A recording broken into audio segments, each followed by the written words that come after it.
Oh, hey, everybody. So here's what we're going to do. We're going to power through these last kind of review questions. Um, there's quite a bit more than what we can discuss right now. Obviously, we're reviewing some themes that we've covered all term, but let's get after it just to kind of get your mind thinking and then also give you some avenues for further kind of research, studying, etc. So the first question would be what can affect national sovereignty? So sovereignty, remember, is the ability for a country to rule over its own borders with limited internal or external influences. So an example of an internal influence, if we look at Mexico, might be like cartels and the influence of corruption. If you look at a country like Nigeria, internal influences would be all of the different ethnic divisions, right? That create competing political parties, competing different political interests, and also this is going to bleed into a lot more concepts we talk about, like competing legitimacy. And then you have external influences. If you're going to use the same two countries, an external influence over Nigerian sovereignty might be their involvement in OPEC, the Organization of Petroleum Exporting Countries, the influence of multinational corporations such as Shell Oil. So it doesn't necessarily mean it's a bad thing. A lot of these external influences could be voluntary, but it also limits their ability to completely make decisions on their own. And then if you're going to look at like the United Kingdom, it could be Brexit, right? That idea of their involvement with the European Union and that need for some sort of economic relationship with external countries limits their sovereignty. And that was actually probably the number one factor that drove to them to leaving the country. Okay. So again, really briefly going over each of these questions to make sure we have time to cover all of them. What can affect democratic development in a country? So a democracy, if you remember, is defined in this class as a government that has free and fair elections and guaranteed civil rights and liberties. So each one of these two topics, civil rights and liberties and free and fair elections, can have a long list of things that governments can do to limit that. And governments are pretty clever about, people are pretty clever about trying to hog power for themselves to limit these things. Because what happens is you offer civil rights and liberties and free and fair elections to citizens, all of a sudden you might be out of a job if you're the person in power. So one way to do to limit civil rights and liberties, pretty straightforward, would be to limit who can vote, how they can vote, where they can vote.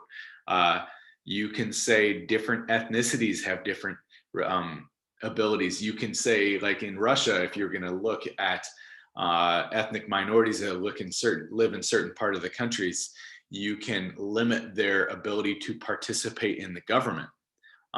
So that is civil rights and liberties and free and fair elections. Another really important one would be the ability, civil rights and liberties wise, of a free press to report the actions of the government. And then that way you can kind of control the message to the government. And that would be the idea of transparency, right? The idea that if the citizens know what the government is doing, then they are beholden to a higher standard of upholding civil rights and liberties. Okay, but just basically, if you can remember these two things, then I think you can logically kind of figure out things that countries have done to limit these. Okay, like Putin is a good example of just putting people in jail who are political opponents. That would be both limiting free and fair elections. If you don't get to vote for somebody, then that's not a free and fair election. Or in China, you can limit who can run for office and make it only so friends of the Communist Party are allowed to be in office. In Iran, you have the Guardian Council that limits people who are allowed to run for office as well. So there's lots of different, if you could start diving into it, there's lots of different examples here. All right, different types of legitimacy. Remember, the idea of legitimacy is the belief of the citizens that the government should be the government, okay? Now, sometimes we might take for granted.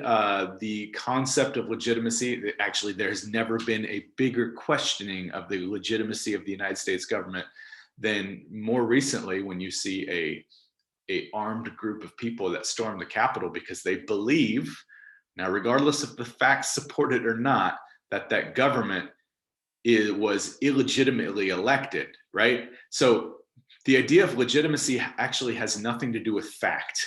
Unfortunately, it has entirely to do with belief.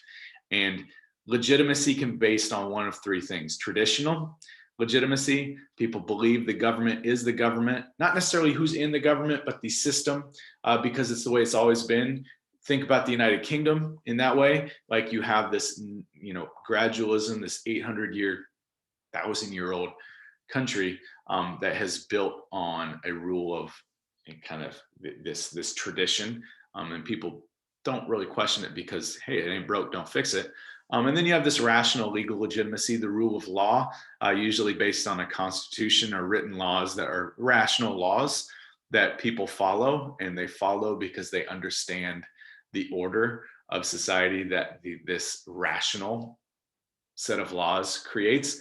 Then you have charismatic legitimacy that is often like cultivated or created by leaders to make their own personality really what drives their policies rather than their policies themselves. So like an example would be Putin in Russia, who very carefully cultivates his image to project strength, and to project like Russian nationalism. And his policies change pretty frequently from like, ideologically from liberal to conservative, but they are him. So he represents the power, not necessarily his political party. He actually has changed political parties, but that is not as important as his individual characteristics. So you're going to see charismatic legitimacy tied to not necessarily just good people, but also bad people, unfortunately. If you can look at Mao, look at Hitler, you can look at, just the idea of a strong personality. Okay. Now, legitimacy is one thing. Now, if you're going to look at authority, this is what actually gives people, like if you could look at a person who has power and a person who has legitimacy, that is where you overlap, and then you see their ability to actually rule.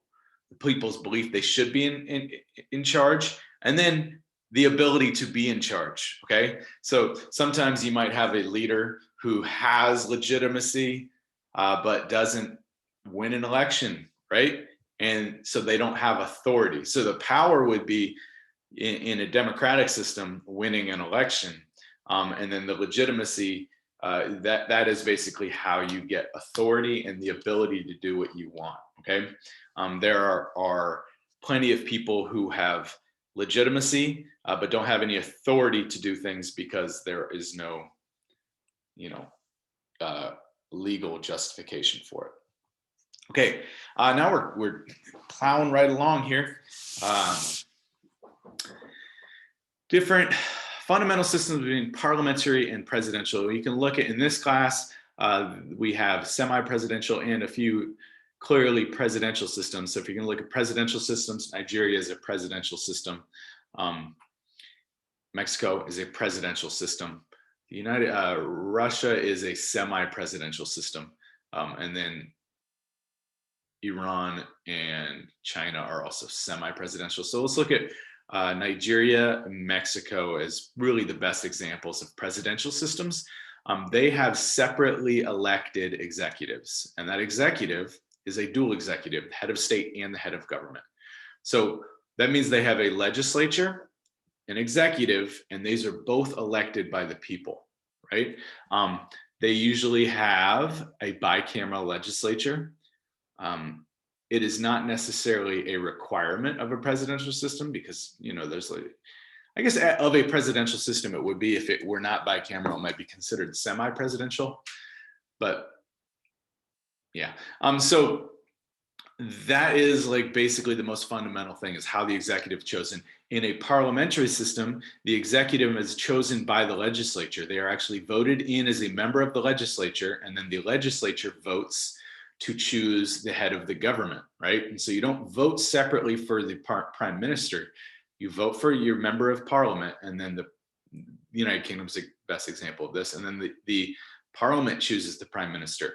Some of the fundamental differences are you might not have a single prime minister in a parliamentary system if their party doesn't have the majority of parliament, right? And so if they vote for the prime minister and they don't have enough votes to secure a single prime minister, you might have what is called a coalition government, where you have a prime minister and a deputy prime minister from two different parties that come together in order to form a majority. You're not going to see that in a presidential system. You might have a president that is a different party than the Congress, right? But that is separate. So that's a different idea. So you're also going to see in a parliamentary system more flexible term limits. You can call for early elections, right? You have 5 years in the House of Commons, at least. But if the prime minister feels like they're doing well, they can call for early elections. Can't do that in a presidential system. You have a fixed term limit. In a presidential system, the legislature can impeach. Hey, look, that's happening right now. After the fact. Anyways, so a president, sitting or not, I guess. And then in a parliamentary system, you can have a vote of no confidence. So if the prime minister does not have the confidence of the party they represent, the party can oust the prime minister. So you have stronger party leadership in a parliamentary system, more policy ability, making ability in a parliamentary system than you would in a presidential system, just because all members of the cabinet are also elected officials. So it is almost more democratic because you have fewer people making policies that are not elected in a parliamentary system than presidential system. In a presidential system, the president actually chooses their own cabinet. Those are the heads of the different departments. And then a parliamentary system, those are also elected senior party officials that are appointed to oversee different departments, okay? All right, how can political institutions contribute or detract from legit democratic development? The biggest thing would be the constitutional role of the executive branch of government. So if the president has an insane amount of power as written in the Constitution, although they might be democratically elected, they still can override other institutions, which makes the country less democratic because it gives less power to elected officials, right? That's the biggest thing. Like Russia, they have the president has the ability to dissolve, get rid, fire everybody in the Duma, which is their lower house of the legislature. And that is an extraordinary amount of power for an executive to have. So it makes the country kind of less democratic. It centralizes power with one branch of government.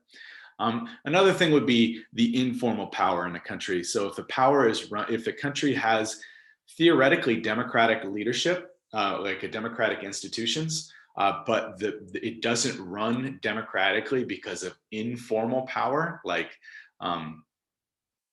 corruption, or just like like if you look in Mexico, the PRI, like this clientelist based system where you appoint people to different jobs based on loyalty and you give them favors. Then you can have this kind of what it is called an illiberal democracy, right? Where it is not free and fair, but you do have elections, okay? We have elections in every country, but even North Korea has elections, but you limit. Basically, they're not completely free and fair. An authoritarian country would be not free and fair at all. The biggest thing would be to indicate whether or not a country is a liberal democracy based on its institutions would be how independent the judiciary is. Are judges political tools to promote the executive, or are they independent and interpret the law as they see the law is written? Okay, do they have a political bias, right, or trying to promote a certain political party, or are they just simply interpreting laws? So if they are interpreting laws that is going to strengthen civil rights and liberties, if they are trying to side with the leadership of the country, then that is making it kind of dangerously less democratic. Civil society. So civil society is basically citizens' ability to interact with the government in a way other than elections. So when you, like, it can't just be voting for your leadership. You also need to have voluntary organizations that are outside of the government, that lobby the government for policies to represent the will of the citizens. Okay, so an example would that be like labor unions. They aren't part of the government, but they're certainly well organized, right? And they interact with the government in order to promote policies. So if you look here at this kind of citizens can vote, right? And people vote for their government, and then the policy comes back around, and either the people agree with it or not, and then they keep voting that, or they don't. Or they can belong to different organizations that directly interacts with the government all the time. So what happens is, in a free country, these organizations are allowed to exist without shackles, without anything restricting it. In countries like China and countries like Russia, the government chooses which organizations are allowed to exist. So in China, actually, civil society exists, but it might only be approved civil society organizations, which make it much less authoritarian than democratic, because it's not voluntary, and it is not open dialogue, open conversations. Okay. All right, explain ideological spectrum. So we have basically, to the left is, I think you want to look at the center, is basically, we look at the United States, typically most people in the United States are around the center, and liberal people kind of lean left and think that we should sacrifice a little bit of our individual freedom in order to promote more equality throughout society. The idea of we should have more social services because the floor is things are inherently unequal in society, and so the government needs to come into place in order to level the playing field. The more conservative side of thing might say we need to conserve traditional values, and in the United States, that one of those traditional values is certainly freedom, in order to basically make freedom the freedom of exercising. Okay, so let me back up. The idea of conservative is just conserve traditional values, right? And if the further you go to the right, the more willing people are to conserve these values. It might be like a nationalistic tendency and say, all right, we are American, and there's a definition of what it means to be American. We need to conserve these values, and people from other countries are actually destroying these values, and so we need to stop them from coming in. That would be a nationalist, very conservative approach. A Democrat say we need to promote freedom, equality, and we need to use the government to promote equality. If you were to go very far to the left, you would eventually run into communism, but really you would travel through socialism. Government created programs to promote equality. The conservative kind of reaction to that might say, well, you're going to raise taxes and you're going to limit my individual freedom in order to promote equality for other people who can just promote it for themselves. So this is the kind of fundamental spectrum. Now, remember, what conservative means in the United States is not what conservative means in other countries. A conservative in Iran would want to conserve Iranian traditions and cultures. In China, Chinese traditions and cultures. So the word means the same thing, but it has a much different context in different countries. Okay. All right. Coinciding cleavages. So different divisions that coincide with each other and ultimately weaken a country. So if you're going to look at Nigeria, the perfect example of this, people in the north are one ethnicity and they're Muslim mostly.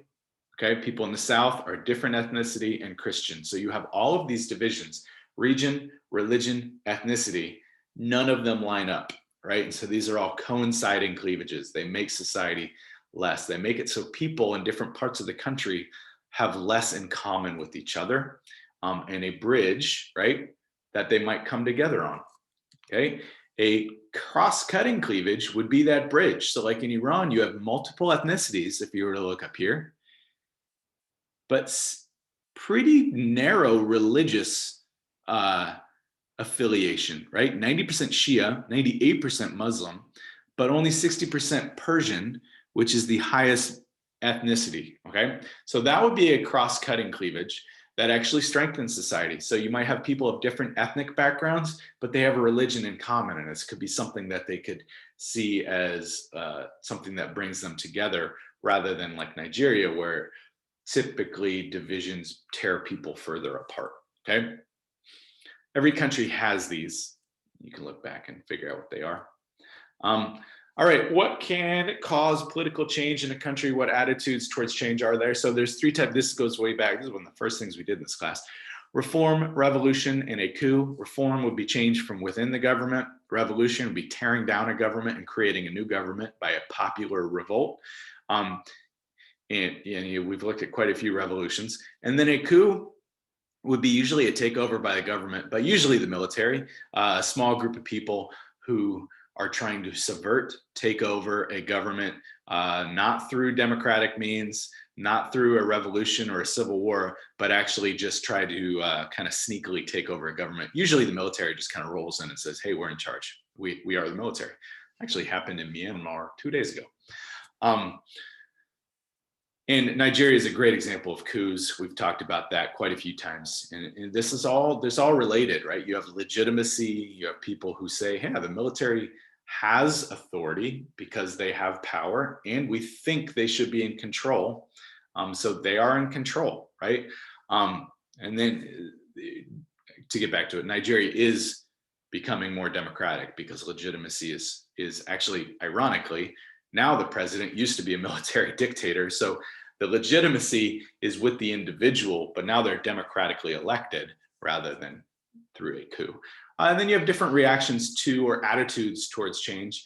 You have reactionary that says we need to go back to a kind of time machine guy, previous form of government. It was better back then. Conservative, let's not change anything. It's great. We resist people who promote change. And then a radical that says promotes revolution, not necessarily reform. Also a liberal would be in there, promotes reform. A radical would say we need to change things radically, quickly, as fast as we can. Okay. And that would be, if you look at the Iranian Revolution, it was a revolution. It was promoted by really radical people who saw a need to tear down the government. After they tore down the government, created the Islamic Republic of Iran, reactionaries said, we need to return to what the Shah was like. Those people were all kicked out of the country. And then a new brand of conservatives were formed that said we need to conserve the revolution. All right, last one. Liberalize or centralize the economy. The amount of government control is basically what it is, okay?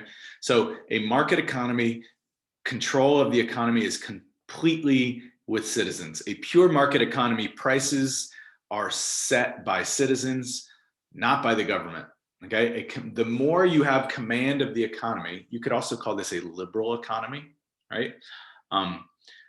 The more you have command of economy, sorry, a market economy is a liberal economy, the more the government commands the economy, right?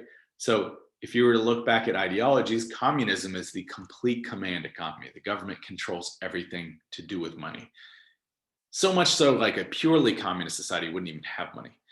So market economy, the government has no role in the economy. Command economy, the citizens have no role in the economy. No economy in the world is really at either one of these points. Probably North Korea is the closest as far as command economy, or like a failed state as far as market economy is concerned, where the government doesn't have the ability to collect taxes because they don't really have any authority to do that. But really most countries are somewhere in this spectrum in between command and market economy. If you're going to look at like what we talked about yesterday, Russia was a command economy completely, right? State controlled things, switched to a market economy overnight. And then you can see the kind of chaos that ensued from that, the kind of rise of the oligarchies and inflation, et cetera, et cetera. So if you're going to think about what might create a more market economy, you might eliminate trade barriers to have more free trade with other countries, sign into supranational organizations like the WTO, the World Bank, that promotes free trade with other countries, lower taxes, give more citizens more ability to control their own money. And then the opposite would be the true for moves towards a command economy. All right, that is some of the major course themes in a hot minute here. So if you have any questions, let me know. Other than that, look forward to seeing everybody. All right, stay safe. Bye now.